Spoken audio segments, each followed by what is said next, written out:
Om Yogis. Um, Yesterday I did this topic, but in Spanish. So today I'm going to do it in English. The topic is on humility and the fear of making decisions. Uh, Very interesting topic. We'll show how they go more or less hand in hand, go together. But before we begin, let's start with a moment of silence, with our back straight, eyes closed, mouth closed, body still. And let's just simply hold a moment of silence and stillness.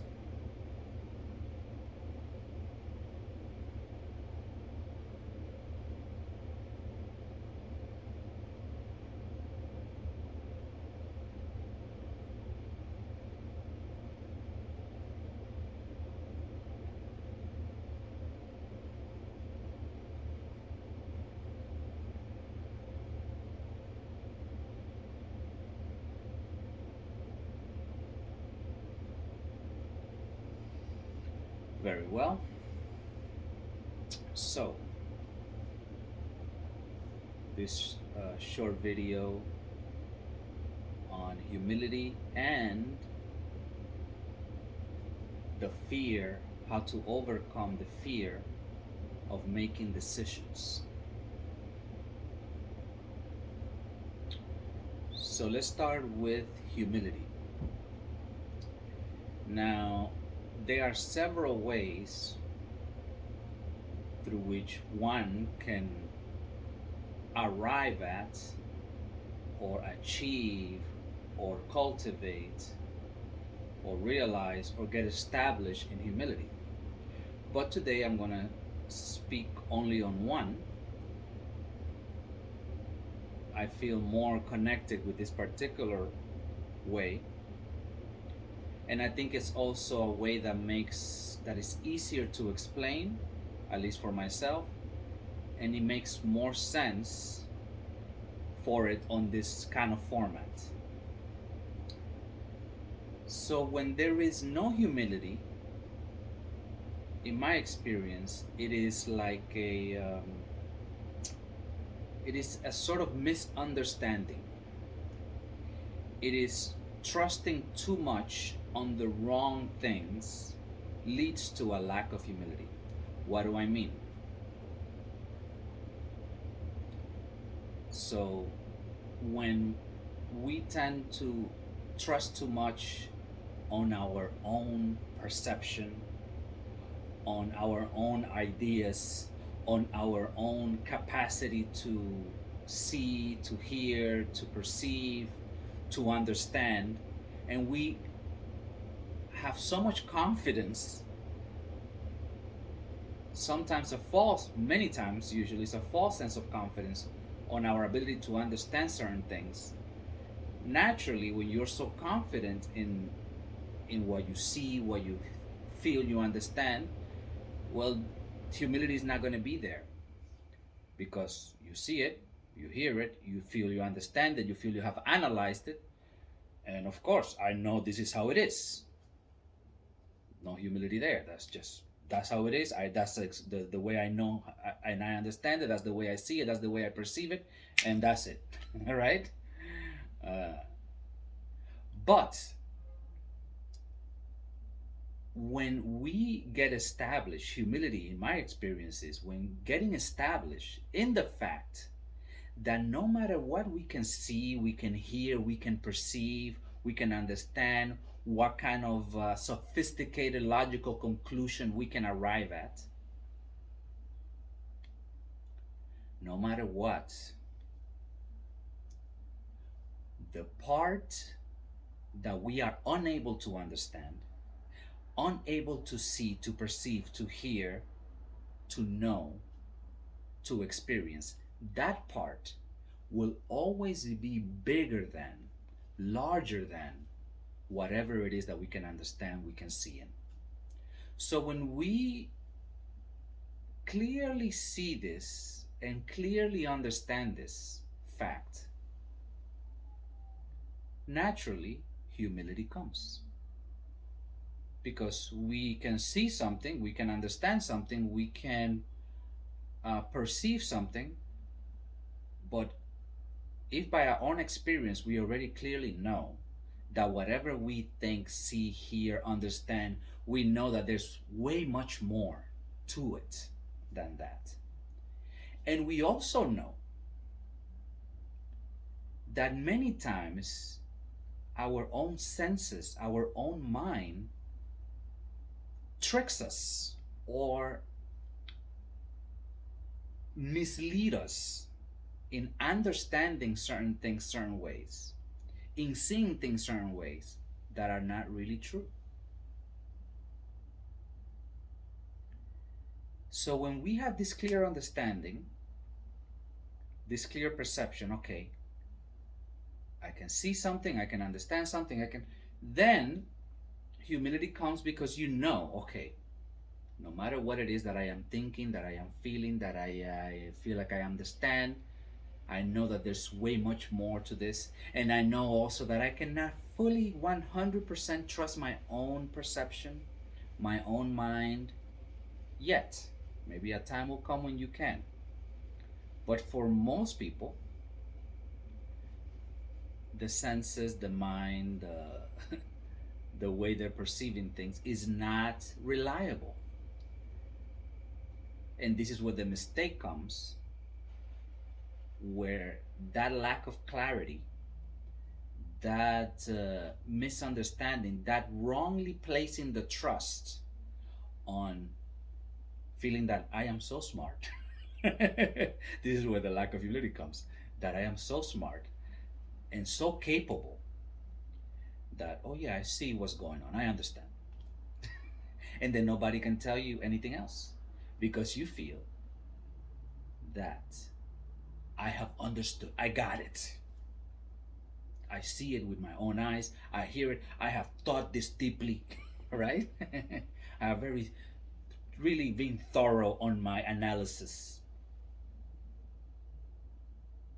And so I have arrived at the truth, right, of the matter on this particular topic or on this particular person or on this particular event, whatever it is. The trust is falsely placed there on our capacity, not realizing and not understanding. This is what the misunderstanding is, that whatever it is that we think, there's always much, much bigger things going on that we are unable to even reason. Our mind is not capable of. Our eyes are not capable, our ears are not capable of perceiving this rest of this truth of what really is going on. And how many times has it happened to us yogis that we are meditating, we feel, we understand something is clear, be it whatever it is, be it it is an instruction of the guru, be it it is how we believe certain things are or are not, how someone is or is not, why some things happen or why they do not happen or how they happen. And then we meditate for some time, we maybe a year or who knows how long can go by, we're doing our karma yoga, we're doing our things, and then the experience comes, a clarity comes, where whatever you were thinking that you understood and you were so confident in that, now an expansion of your consciousness happens. Now you understand it differently, now you understand it better, now you see it from a different perspective, a wider lens.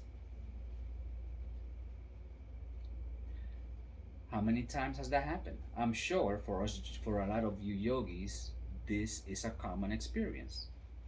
You felt you understood something, or maybe you didn't understand it, and then who knows how many years later, oh, that's why whatever happened. It takes some time, right? Uh, so when this experience has happened enough in repeated times, then when we see something now the more experienced yogi or yogini understands that, yeah, this is what I'm seeing, this is what I am understanding, this is what I'm feeling right now. But he remembers, she remembers, oh, but I remember that I used to be so confident in this or that, so sure of this or that, and then this experience happened, that experience happens, and now I see it differently. Now I see that it's not that, it wasn't just that it was more to it, that it was completely different from what I thought it was. It was from my assumption from before. So when you have those experiences constantly happen about the practice, about the diet, about karma yoga, about your own body, about your own mind, about the different levels of consciousness, however deep you have gone into it, and you see, oh, I thought of this at one point, now I thought of it differently. Now, whenever a new realization comes, whenever a new understanding comes, a new way of reasoning, and a higher logic comes, now you say, okay, I understand it better. I see it from a different point of view, but I hold my opinion, I hold this concept loosely. I do not identify with it so much because I know at any moment another experience can come, another expansion can come, and now this that I thought was so 100% true, now we see, oh, it was just, yeah, it wasn't even that serious. So you tend not to have so many conclusions, so many opinions, but when you do have them, you hold them loosely, which is the difference, and you don't take them so seriously, those opinions, those concepts that you have, which is the difference and the issue and the problem when humility is not there, because now you hold that opinion, those concepts, those conclusions that you have arrived at so strongly, and you start building on top of them, on top of that, and you feel so confident. Humility cannot be there because this is the truth, right? And no one can tell you anything else.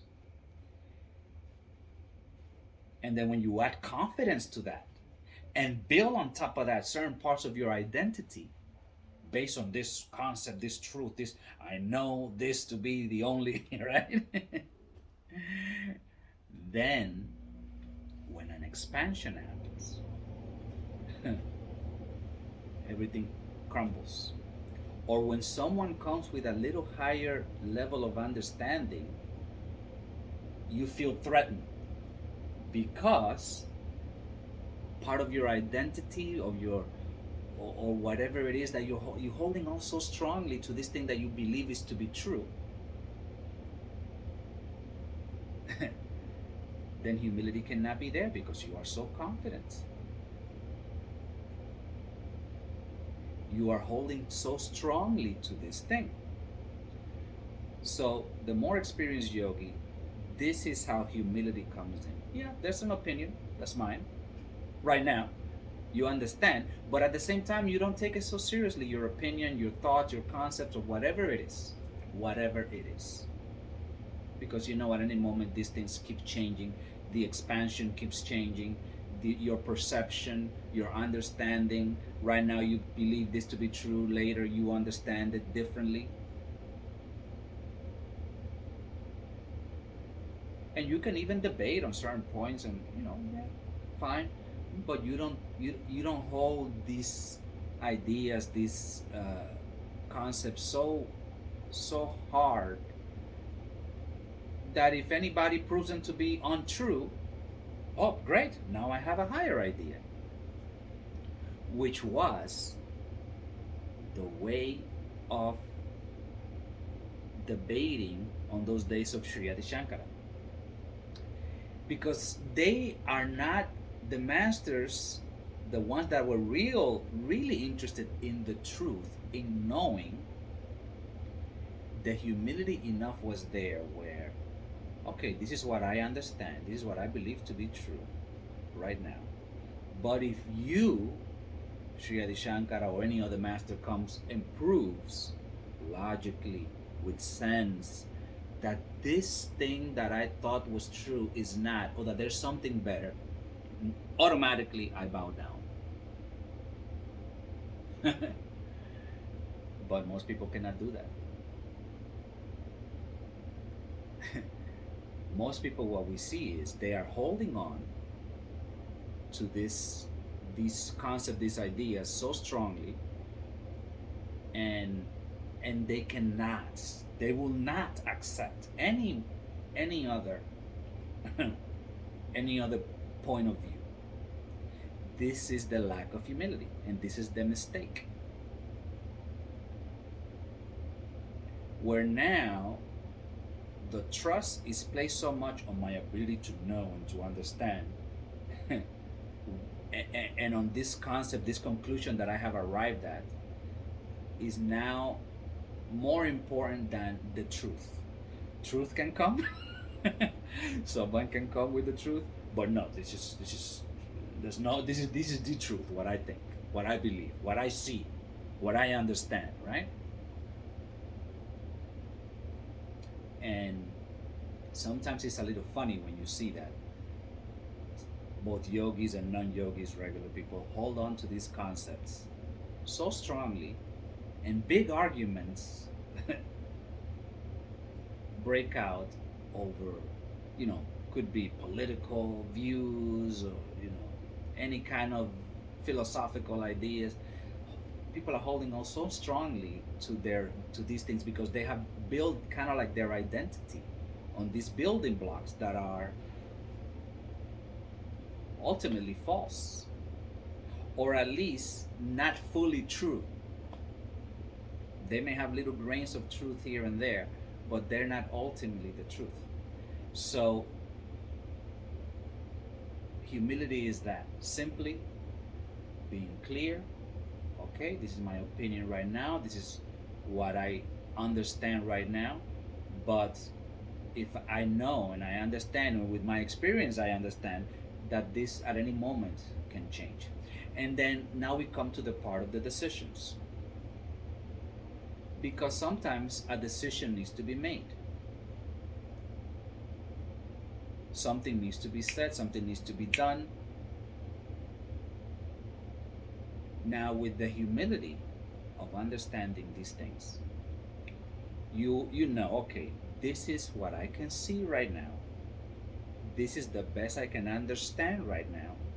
Based on this, I will make a decision. I may have to say something, I may have to do something, and you do it, but you do it carefully, knowing and understanding that at any moment, if these facts that I thought were true, if this understanding that I thought was the best, at, at another point changes where I see something better, something truer, some, or I realize that a mistake was made, a, mis, a false judgment was made, automatically I'm willing to change, because I am interested in the truth, in what is best, in what is good.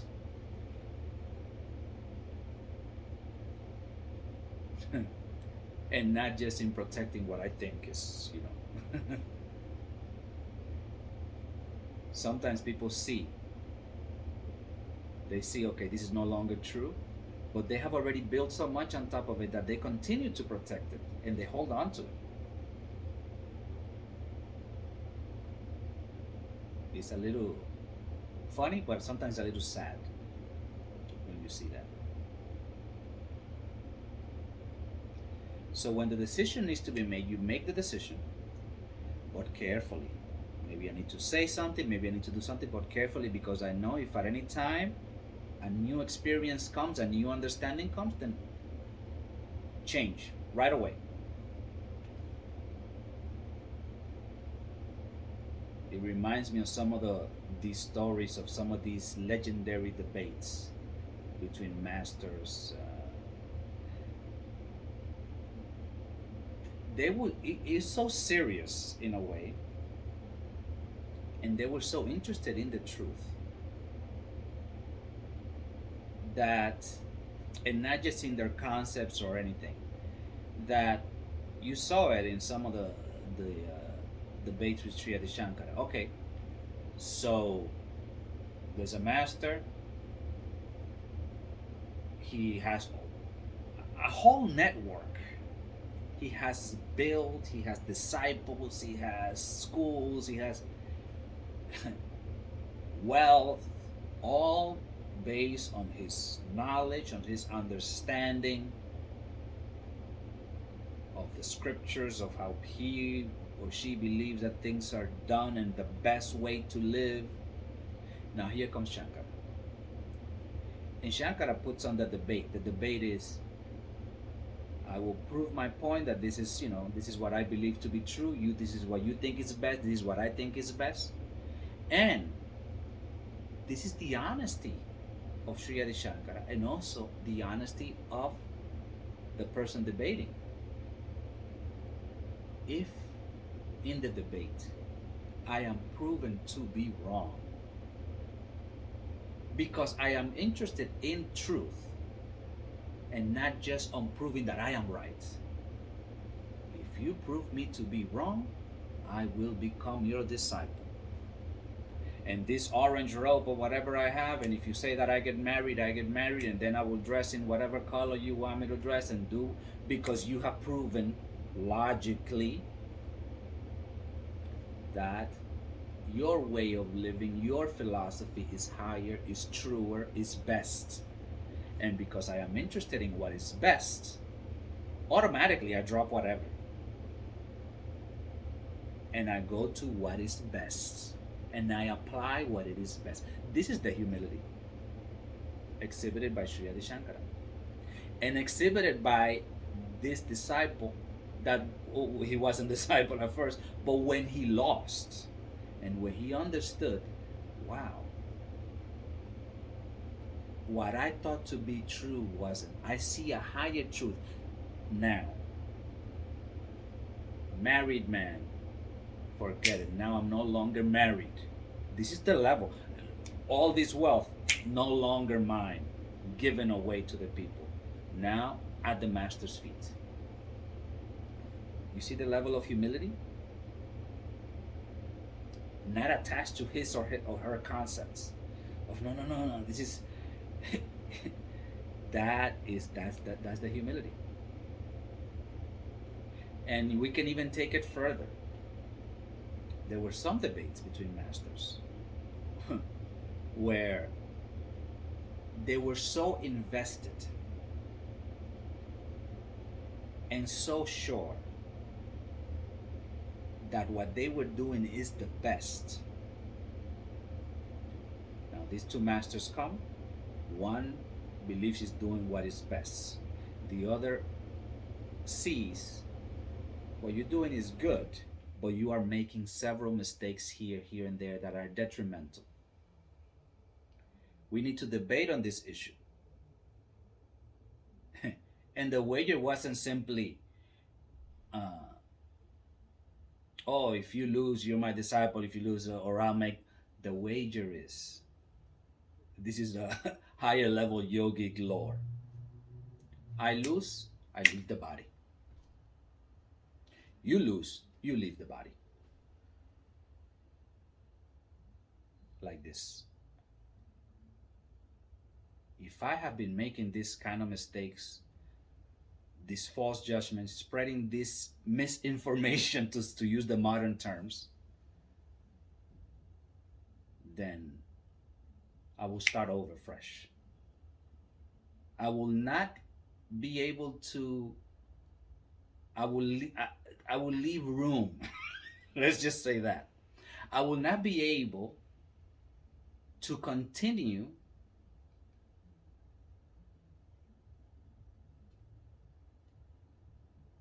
you get the point. The point is of this humility that once you understand something better, then you do better, then you go better. And if at any point you need to make a decision, Then you make the decision, you say what you need to say, you do what you need to do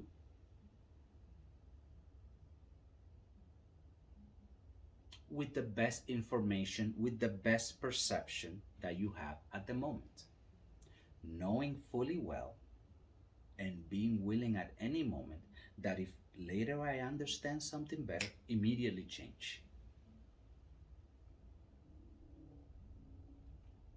This is humility.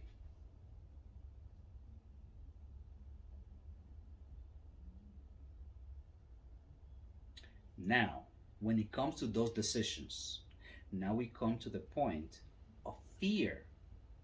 There are a few fears that come when we are about to make a decision. Because now we are on the path of discernment. Now we must discern between what's true and not true, what's good and bad, what's bad and worse, or what's good and better, like this. And naturally, fear will come.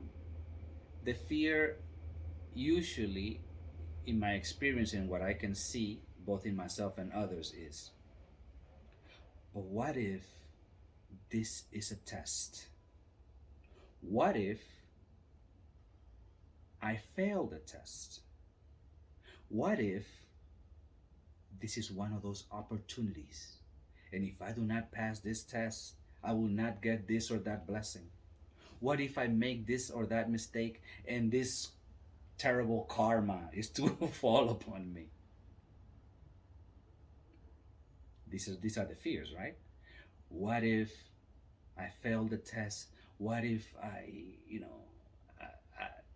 these are the things that people are usually afraid of when it comes time to make a decision. And this is the way to mitigate that fear, to deal with that fear. One of the ways that I find that is most useful.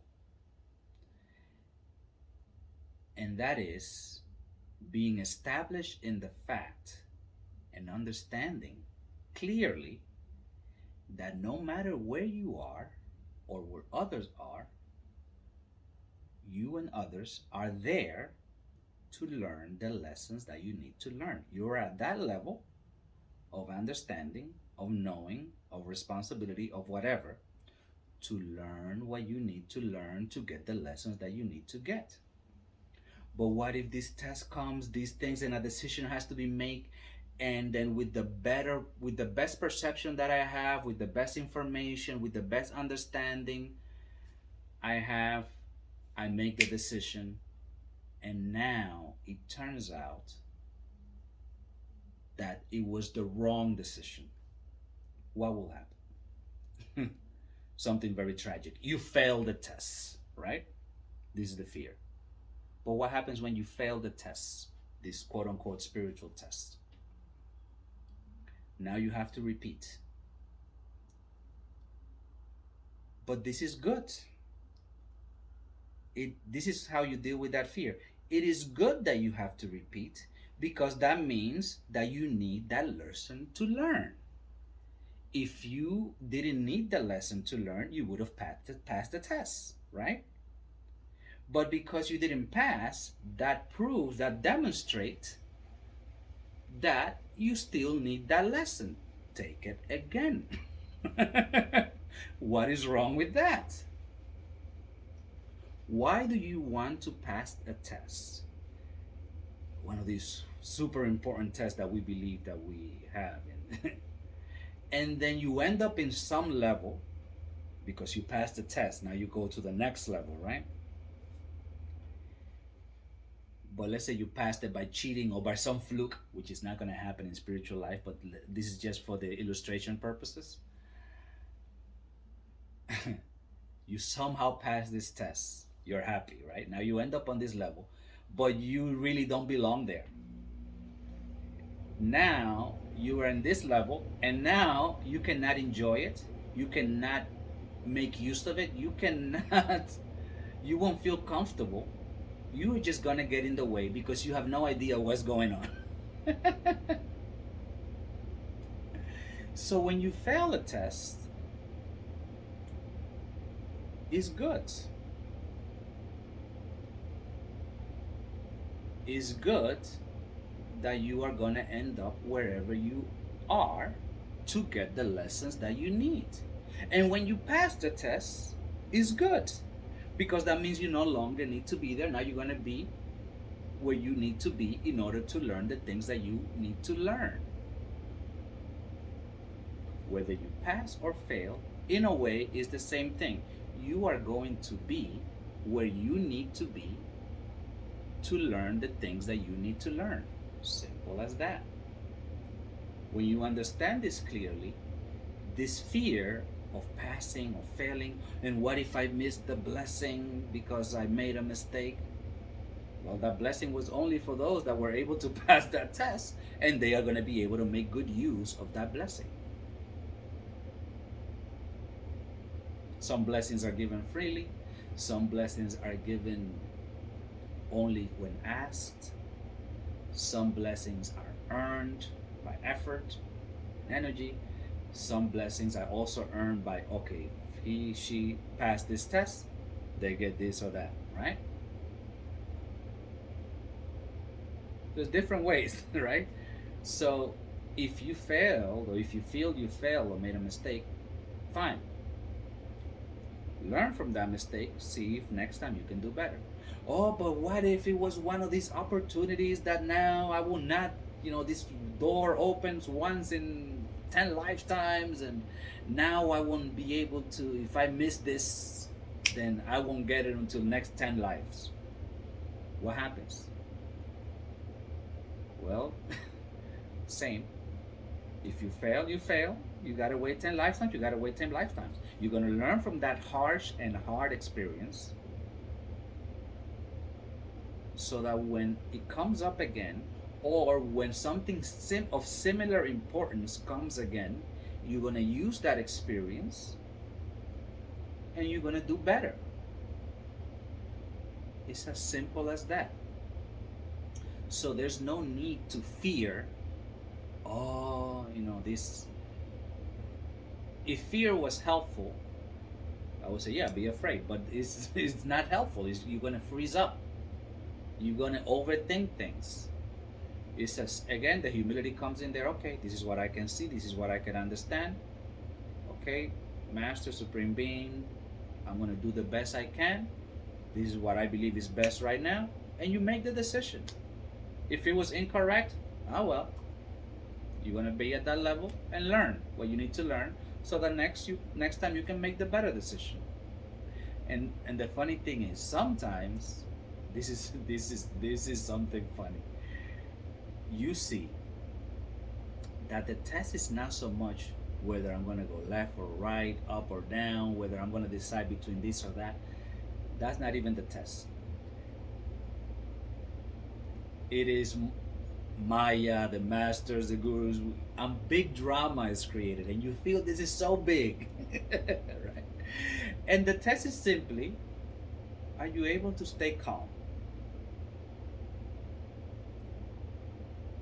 And you feel this is so big, and what am I going to choose? And if I don't choose, and then the master's other watch. Oh look, she stayed calm. This one's freaking out over it. She's not ready. He's not ready, right? This one was able to stay calm. He took the decision that he thought was best. Honestly, it doesn't even matter whether you choose left or right. Are you able to stay calm? Sometimes this is the test. and you're overthinking about which is, no, okay, this is what I think is best right now. Boom, you do it, and that's it. Calmly, with a clear conscience, I did the best I could with what I understood. That's it.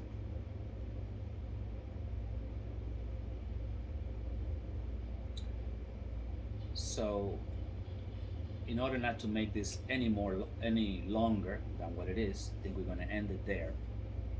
Hopefully, this can be useful and helpful to some of the yogis and the people in this channel. So let's recap. Humility simply is knowing and understanding and being clear that whatever I see, whatever I understand, whatever I think I know is going on, there are always bigger things that we do not understand. Simple enough. I think we all can understand that. Okay, I may see this, I think this is what it is. If I need to make a decision on this, I make it. If I don't, I don't. I hold my opinions loosely, but I know clearly that there are more things that I don't fully understand. Humility. And it's a funny thing about humility. When it is there, it is almost like a fragrance that attracts, because attracts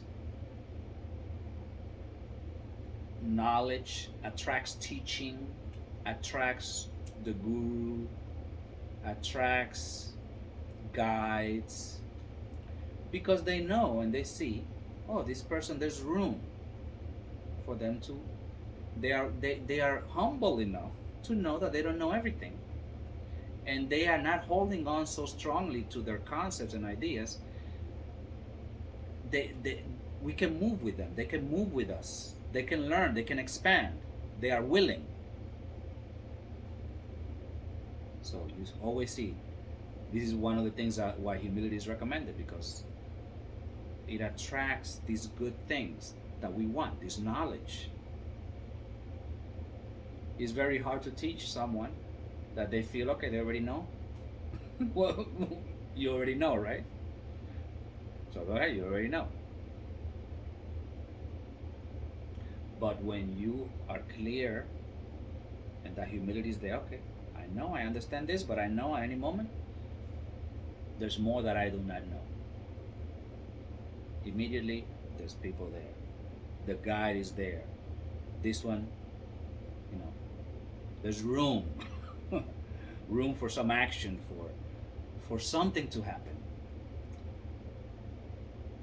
But when that humility is lacking, and we are so confident that we understand and that we know, you see, masters there, what they don't want, they don't want to be around, because this, their time, the energy, it cannot be wasted. And it truly is a waste when you are trying to guide, to help, to, and they feel like they already know. So what happens? The guide, the energy, the effort goes to those that are open, those that are willing, those that are accepting, those that are humble enough to know, okay, and so humble enough to know that it can come from anyone, from anywhere, at any time. So they are always in a humble position, even though outside they may look, whatever. That's the beauty of humility. And for decisions, again, the fear of decisions, understanding very clear. No matter whether you pass or fail, you are going to be, or you're going to end up wherever you need to be to learn what you need to learn. No need to be afraid. That doesn't mean that you're going to be careless, that you're going to be reckless, because there are opportunities that come up. Doors that only open at certain times. So you will see the masters, they will be very at certain times, because this is happening. This is a once in a lifetime kind of thing. These are very rare kind of opportunities. So yeah, carefully do your best, but there's no need to be afraid, because if you miss it, then it wasn't for you. You weren't ready for it. You do not want to, believe me, you don't want to get something that you're not ready for.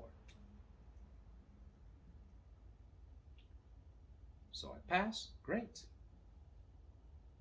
I'm gonna go and I'm gonna learn what I need to learn. I fail, well, I'm gonna be learning what I need to learn.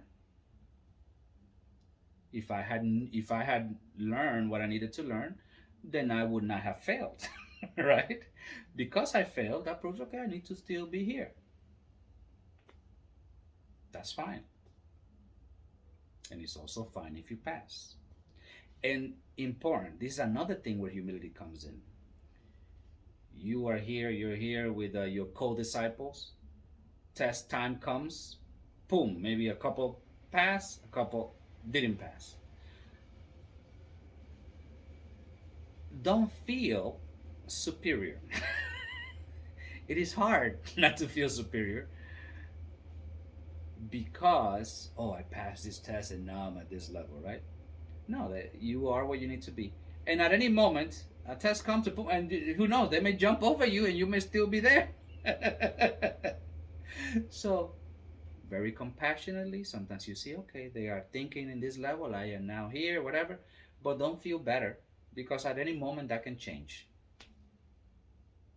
And if you can help, you can help. And sometimes the best way to help is just to leave people alone and let them learn on their own. If you see that there's some humility there and that you can do something, great. And sometimes you cannot do anything, and that's fine too. Anyway, so uh, let's finish with a moment of silence and stillness, remembering not to be afraid to make those decisions and to understand that we don't know everything. That's enough. That's enough to keep us humble. Right? Close our eyes, close our mouth, do a moment of silence and stillness.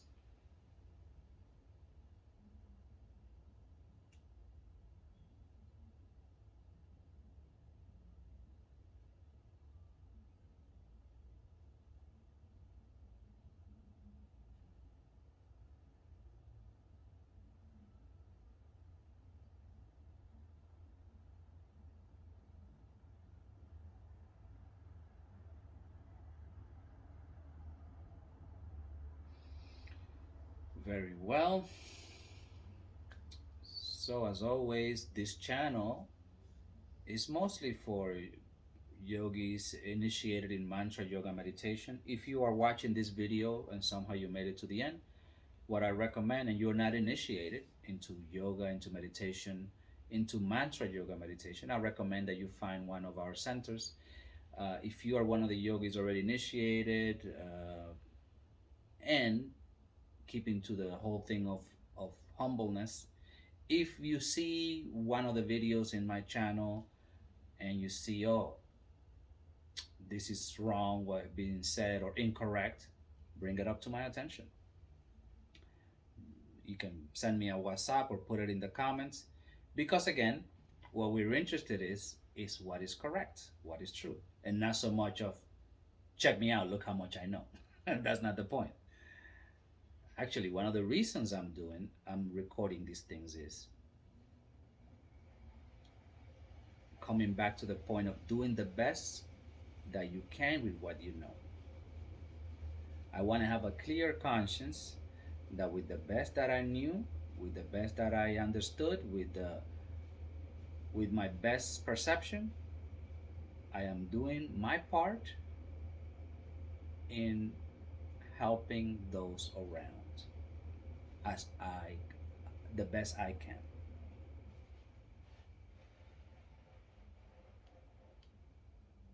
And if at any moment that perception changes, then maybe I'll do something else. But for right now, it feels like this is one of the best ways. That way, okay, it's out there. Anybody can watch it, can maybe get some knowledge, some understanding, some click that will help them. Because what I one thing that I see a lot in some yogis is, oh, but the people don't know anything, the people don't understand, and the yogis, they're making all these mistakes. And okay, but what are you doing to help them? Are you educating them, or are you just complaining? Right? So I do not want to be a complainer. I'm like, okay, if I feel or if I see that's something I know and something that can help someone, then I'm putting it on video. That way my conscience is clear. Okay, I did something, whatever I could, I left it out there, I sent it to a few people, The rest is in your hands, right? Because you do not want to be a thief of knowledge, where you know something, you are able to help, you are able to make the world a better place, but you're not doing it. So, what good is it for you to have this knowledge or this understanding? So, this is one of the reasons why I'm making these videos. It's just okay, I'm doing my part to help in whatever I can from where I am. If you can help someone, great. If there's something wrong and somebody points it out, and I say, okay, yeah, that makes sense. But it has to make sense. Just saying, this is wrong. Okay, how is it wrong? Can you please explain? Because that way I can make the correction. Right?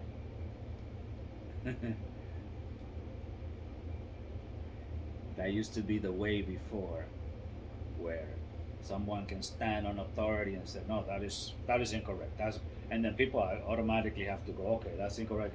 They don't know why, but somebody said that's incorrect. Okay. Nowadays, no, that doesn't work that way. This is incorrect. This is why.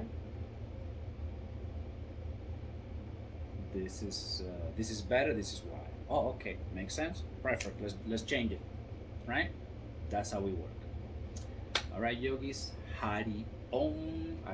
I'll probably see you around one of the centers, or one of the retreats, or maybe one of those yogic dimensions out there.